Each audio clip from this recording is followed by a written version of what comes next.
Hi, hello. I'm Ranjit and welcome to Ranjit Talks.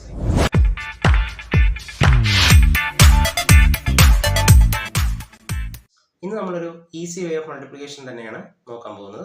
Okay, നമുക്ക് ഗുണിക്കാനുള്ള സംഖ്യകൾ നമുക്കൊന്ന് എഴുതാം.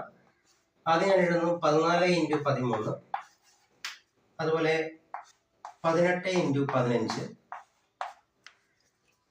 ഓക്കെ, അതുപോലെ തന്നെ 15 × 16.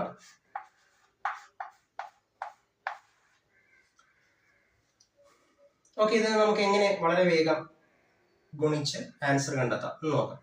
ഓക്കെ, അപ്പൊ ഇവിടുത്തെ പ്രത്യേകത നമ്മൾ നോക്കി, ഈ രണ്ട് സംഖ്യകളും 10നും 20നും ഇടയ്ക്കുള്ള സംഖ്യകളാണ് ഞാൻ എഴുതിയിരിക്കുന്നത് അല്ലെ. 14 ആണെങ്കിലും 13 ആണെങ്കിലും 18 ആണെങ്കിലും 15 ആണെങ്കിലും 16 ആണെങ്കിലും അത് 10നും 20നും ഇടയിലുള്ള സംഖ്യകളാണ്.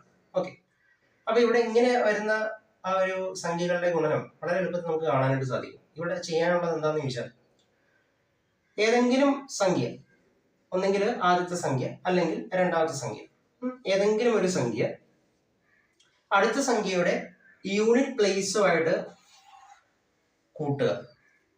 ഏതെങ്കിലും ഒരു സംഖ്യ, ആദ്യത്തെയോ അല്ലെങ്കിൽ രണ്ടാമത്തെയോ, ഈ സംഖ്യ എന്ത് ചെയ്യുക, നമ്മൾ എടുക്കാത്ത അല്ലെങ്കിൽ ഇപ്പൊ എടുത്തേക്കുന്ന ഈ ഒരു സംഖ്യ മറ്റേ സംഖ്യയുടെ യൂണിറ്റ് പ്ലേസുമായിട്ട് നമ്മൾ കൂട്ടുക. അപ്പൊ ഞാനത് കൂട്ടാൻ പോവാം. അതായത് ഇവിടെ 14 + 3 എടുക്കണം, അല്ലെങ്കിൽ 13 പ്ലസ് യൂണിറ്റ് പ്ലേസ് ഇവിടെ വരുമ്പോൾ 4. ഓക്കെ, അപ്പൊ 14 3 എടുത്താലും 13 4 കൂട്ടിയാലും നമുക്ക് കിട്ടുന്നത് 17 ആണ്. ഞാനത് എഴുതുകയാണ് 17. ഓക്കെ, ഇനി നമുക്ക് ചെയ്യാനുള്ളത് എന്താണെന്ന് വെച്ചാൽ, ഈ രണ്ട് സംഖ്യകളുടെ യൂണിറ്റ് പ്ലേസ് തമ്മിൽ എന്ത് ചെയ്യുക, ഗുണിക്കുക. അതായത് 4 × 3 ഇതങ്ങ് ഗുണിക്കുക. 4 × 3 4 × 3 എടുത്താൽ എത്ര കിട്ടും? 12 ആണ് കിട്ടുക അല്ലെ. അപ്പൊ 12ല് ഞാൻ 2 ഇവിടെ എഴുതുന്നു, 1 ഇതിന്റെ 7ന്റെ മണ്ടയിലേക്ക് എഴുതുന്നു, അതായത് കൂട്ടാം. അപ്പൊ നമുക്ക് കിട്ടും 2 8 1, അതായത് 182 എന്ന ആൻസർ കിട്ടും. അപ്പൊ എന്താണ് ചെയ്തത്, രണ്ട് സംഖ്യകളിൽ ഏതെങ്കിലും ഒരു സംഖ്യ, രണ്ടാമത്തെ സംഖ്യ അല്ലെങ്കിൽ ആദ്യത്തെ സംഖ്യ നമ്മൾ എടുക്കുന്നതെങ്കിൽ ആ സംഖ്യയുടെ മറ്റേ സംഖ്യയുടെ യൂണിറ്റ് പ്ലേസ് ആ ഒരു സംഖ്യയായിട്ട് നമ്മൾ കൂട്ടുന്നു. പിന്നീട് എന്താ ചെയ്യുന്ന, രണ്ട് യൂണിറ്റ് പ്ലേസിലുള്ള സംഖ്യകൾ തമ്മിൽ ഗുണിക്കുക. ആ ഗുണിച്ചിട്ട് നമ്മൾ എന്ത് ചെയ്യാതെ ഈ ഒരു സംഖ്യയോട് നമ്മൾ ചേർത്ത് കൂട്ടുന്നു. അങ്ങനെ കൂട്ടിക്കഴിഞ്ഞാൽ നമുക്ക് ആരെ കിട്ടും, അവിടെ ആൻസർ കിട്ടും. അങ്ങനെയാണ് 14 × 13 182 എന്ന ആൻസർ കിട്ടി. ഓക്കെ, അങ്ങനെയാണെങ്കിൽ നമുക്ക് ഇത് എങ്ങനെ ചെയ്യാൻ നോക്കാം. 18 × 15 ഇങ്ങനെ, ഒന്നെങ്കിൽ 18 എടുക്കാം അല്ലെങ്കിൽ 15 എടുക്കാം. സംഖ്യ എങ്ങനെയാണ് എടുക്കാം. ഞാനിവിടെ 18 എടുക്കാണ്, 18 എടുത്തു. 18 എത്രയാണ് കൂട്ടേണ്ടത്? 5 ആണ് കൂട്ടേണ്ടത് അല്ലെ, യൂണിറ്റ് പ്ലേസ്. അപ്പൊ 18 + 5 എത്ര കിട്ടി? 23 എന്നാണ് കിട്ടുക. 23. ഓക്കെ, 23 ഞാൻ അവിടെ എഴുതി.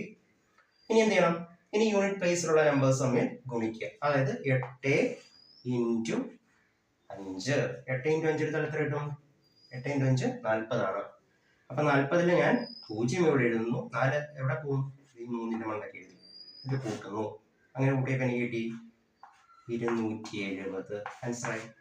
18 × 15 എത്രയാണ്? 270 ആണ്. സിമ്പിൾ അല്ലേ. അതുപോലെ എങ്ങനെയാണെങ്കിൽ ഇതും കൂടെ നമുക്കൊന്ന് പറയാം. 15 × 16 എങ്ങനെ കിട്ടും? 15ന്റെ കൂടെ 6 കൂട്ടുക. 15ന്റെ കൂടെ 6 കൂട്ടിയാൽ എത്ര കിട്ടും? 21 കിട്ടും അല്ലെ. ഞാനത് എഴുതാണ് 21. ഓക്കെ, ഇനി 5 × 6 5 × 6 എത്രയാണ്? 30 ആണ് അല്ലെ.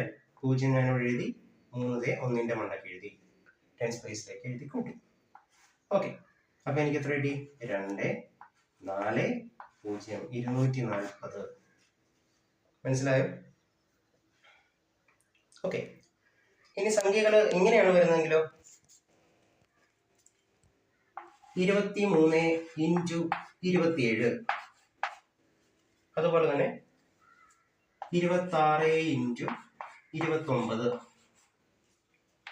ഇങ്ങനെയാണ് സംഖ്യകൾ വന്നെങ്കിലോ.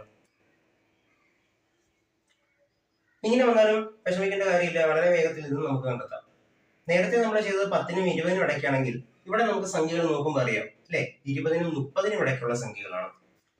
അപ്പൊ ഇവിടെ എങ്ങനെ ചെയ്യണമെന്ന് വെച്ചാൽ, നേരത്തെ നമ്മൾ എടുത്ത അതേപോലെ തന്നെ ആ ഒരു മെത്തേഡ് തന്നെയാണ്. സംഖ്യയുടെ കൂട്ടത്തിൽ എന്ത് ചെയ്യാം, നമ്മൾ യൂണിറ്റ് പ്ലേസിലുള്ള സംഖ്യ കൂട്ടുക. 23ന്റെ കൂടെ 7 കൂട്ടിയാൽ നമുക്ക് കിട്ടുന്നത് 30 ആണ്. ഓക്കെ, പക്ഷെ ഇവിടുത്തെ ആ ഒരു വ്യത്യാസം എന്താണെന്ന് ചോദിച്ചാൽ, ഇവിടെ 20നും 30നും ഇടയിലുള്ള സംഖ്യകളല്ലേ. അപ്പൊ 20നും 30നും ഇടയിലുള്ള സംഖ്യകളാകുമ്പോൾ നമ്മളിങ്ങനെ കൂട്ടിയിട്ട്, അതായത് ഇവിടെ ഈ ഒരു സംഖ്യയുടെ കൂട്ടത്തിൽ യൂണിറ്റ് പ്ലേസിലുള്ള സംഖ്യ നമ്മൾ കൂട്ടി, ആ കൂട്ടിയതിന്റെ ഇരട്ടി എടുക്കുക. അപ്പൊ നമുക്ക് ഇവിടെ 23ഉം 7ഉം കൂടെ കൂട്ടിയാൽ 30 കിട്ടുക അല്ലെ. 30ന്റെ ഇരട്ടി എത്രയാണ്? 60 ഞാൻ എന്ത് ചെയ്യാം? 60 ഇവിടെ എഴുതി. ഡബിൾ ചെയ്യണേ. ഈ നമ്പേഴ്സ് കൂട്ടിയതിന്റെ നമ്മൾ എന്ത് ചെയ്യുന്നു? ഡബിൾ ചെയ്യുന്നു. ഇനി നേരത്തെ നമ്മൾ ചെയ്തതുപോലെ തന്നെ യൂണിറ്റ് പ്ലേസിലുള്ള സംഖ്യകൾ ഗുണിക്കുന്നു. 3 ഗുണം 7 എത്ര കിട്ടും? 21 കിട്ടും അല്ലെ. 21ന്റെ 1 ഞാൻ ഇവിടെ എഴുതി, 2ന്റെ 0ന്റെ മണ്ടയിൽ എഴുതി. ഇനി കൂട്ടുക. 6, 2, 1 621 മനസ്സിലായോ? നേരത്തെ നമ്മൾ ചെയ്തതുപോലെ തന്നെയാണ്. സംഖ്യയുടെ കൂട്ടത്തിൽ യൂണിറ്റ് പ്ലേസിലുള്ള സംഖ്യ നമ്മൾ കൂട്ടിയിട്ട് ഇരട്ടി എടുക്കുന്നു, ഡബിൾ എടുക്കുന്നു. കാരണം 20നും 30നും ഇടയിലായതുകൊണ്ട് നമ്മൾ അത് ഡബിൾ ചെയ്യുന്നു. എന്നിട്ട് നമ്മൾ എന്ത് ചെയ്യുക? ബാക്കി നേരത്തെ പറഞ്ഞ പോലെ യൂണിറ്റ് പ്ലേസിലുള്ള സംഖ്യകൾ നമ്മൾ ഗുണിച്ച് നമ്മൾ കൂട്ടിയിടുന്നു. ഓക്കെ, അങ്ങനെയെങ്കിൽ ഇത് നമുക്ക് നോക്കാം. 26ഉം 29. 26 പ്ലസ് 9 എത്ര കിട്ടും? 35 കിട്ടും അല്ലെ. 35ന്റെ ഇരട്ടി എത്രയാണ്?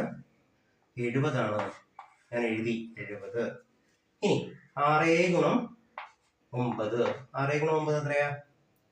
6 ഗുണം 9 54 54ലെ 4 ഞാൻ ഇവിടെ എഴുതി, 5 ഇതിന്റെ മുന്നിൽ എഴുതി. ഇത് കൂട്ടുന്നു.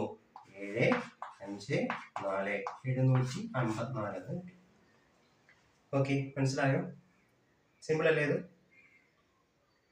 അപ്പൊ ഇതുപോലെ തന്നെയാണ് നമ്മൾ എന്ത് ചെയ്യുക? മറ്റു സംഖ്യകളിലേക്ക് പോകുന്നത്. ഇനി 30നും 40നും ഇടയ്ക്കുള്ള സംഖ്യകളാണ് വരുന്നെങ്കിൽ അത് നമ്മൾ ഇതുപോലെ കൂട്ടിയിട്ട് എന്ത് ചെയ്യണം? അത് 3 മടങ്ങാക്കണം. എന്നിട്ട് അതിനോട് നമ്മൾ കൂട്ടിയെടുക്കണം. 40നും 50നും ഇടയ്ക്ക് വന്നാലും അത് നമ്മൾ 4 മടങ്ങ് എടുക്കേണ്ടതായിട്ട് വരും അല്ലെ. നമുക്ക് അതും കൂടെ ഒന്ന് നോക്കിയേക്കാം. 33 ഇൻറ്റു 35. ഓക്കെ, നമുക്കറിയാം ഇത് 30നും 40നും ഇടയ്ക്കുള്ള സംഖ്യകളാണ് അല്ലെ. ഓക്കെ, എങ്ങനെയാണ് ചെയ്യേണ്ടതെന്ന് നമുക്ക് നോക്കാം. സംഖ്യ അല്ലെ യൂണിറ്റ് ഡിജിറ്റിലുള്ള അല്ലെങ്കിൽ യൂണിറ്റ് പ്ലേസിലുള്ള ഡിജിറ്റുമായിട്ട് കൂട്ടുന്നു. അപ്പൊ 33 പ്ലസ് 5 എടുക്കാം. 33 പ്ലസ് 5 എടുത്താൽ നമുക്ക് കിട്ടുന്നത് 38 അല്ലെ. ഇത് 30നും 40നും ഇടയ്ക്കായതുകൊണ്ട് എത്ര മടങ്ങാക്കണം? 3 മടങ്ങാക്കണം. അതായത് 38 ഗുണം 3 അല്ലെ. നേരത്തെ നമ്മൾ ഡബിളാ ചെയ്തു. അപ്പൊ ഇവിടെ നമ്മൾ എന്ത് ചെയ്യും? അതിനെ 3 വെച്ച് ഗുണിക്കുന്നു. അപ്പൊ 38 ഇൻറ്റു 3. 38 ഗുണം 3 എത്ര കിട്ടും? 38 ഗുണം 3 114 കിട്ടുക അല്ലെ. ഞാനിവിടെ എഴുതുകയാണ് 114. ഓക്കെ, ഇനി എന്ത് ചെയ്യണം? യൂണിറ്റ് പ്ലേസിലുള്ള സംഖ്യകൾ ഗുണിക്കുക. 3 ഗുണം 5 15 അല്ലെ. അപ്പൊ ഞാൻ 15ലെ 5 എഴുതി, 1 4ന്റെ മണ്ട കിട്ടും. അത് ഞാൻ കൂട്ടുകയാണ്. 1 1 5 5 അതായത് 1155 എന്ന് കിട്ടി. ഓക്കെ, നമുക്ക് മറ്റൊരു എക്സാമ്പിൾ നോക്കാം. 42 ഗുണം 44 ഞാൻ ഇവിടെ ചെയ്യാൻ പോകാൻ. നമുക്ക് മനസ്സിലാവും ഇത് 40നും 50നും ഇടയിലുള്ള സംഖ്യകളാണ് അല്ലെ. അപ്പൊ ഇവിടെ നമുക്ക് നേരത്തെ ഇതുപോലെ തന്നെ കൂട്ടാം. ആ ഒരു പരിപാടി നമുക്ക് ചെയ്യാം. 42 പ്ലസ് 4 കൂട്ടാം അല്ലെ. 42 4 കൂടെ കൂട്ടി കഴിഞ്ഞാൽ 46 കിട്ടുക അല്ലെ. ഇനി 40നും 50നും ഇടയിലായതുകൊണ്ട് അതിന്റെ 4 മടങ്ങ്. അപ്പൊ 46 ഗുണം 4 എടുക്കുക. അപ്പൊ 46 ഗുണം 4 എടുത്താൽ നമുക്ക് കിട്ടുന്ന എത്രയാണ് ആൻസർ? 184 എന്ന് കിട്ടും കേട്ടോ. ഇനി നമുക്ക് ചെയ്യാനുള്ള യൂണിറ്റ് പ്ലേസിലുള്ള സംഖ്യകൾ ഗുണിക്കുക. 2 ഗുണം 4 എടുത്താൽ എത്ര കിട്ടും? 8 കിട്ടും. ആൻസർ 1848. ഈ ഒരു ശ്രേണിയിൽ അല്ലാതെ വരുന്ന സംഖ്യകളുടെ ഈസി മൾട്ടിപ്ലിക്കേഷൻ എങ്ങനെയാണ് ചെയ്യുന്നത് എന്നുള്ളത് നമുക്ക് അടുത്ത ക്ലാസ്സിൽ നോക്കാം. അപ്പോൾ ഇന്നത്തെ ക്ലാസ് എല്ലാവർക്കും ഇഷ്ടപ്പെട്ടെന്ന് വിചാരിക്കുന്നു. ഇഷ്ടപ്പെട്ടിട്ടുണ്ടെങ്കിൽ please like, share and subscribe.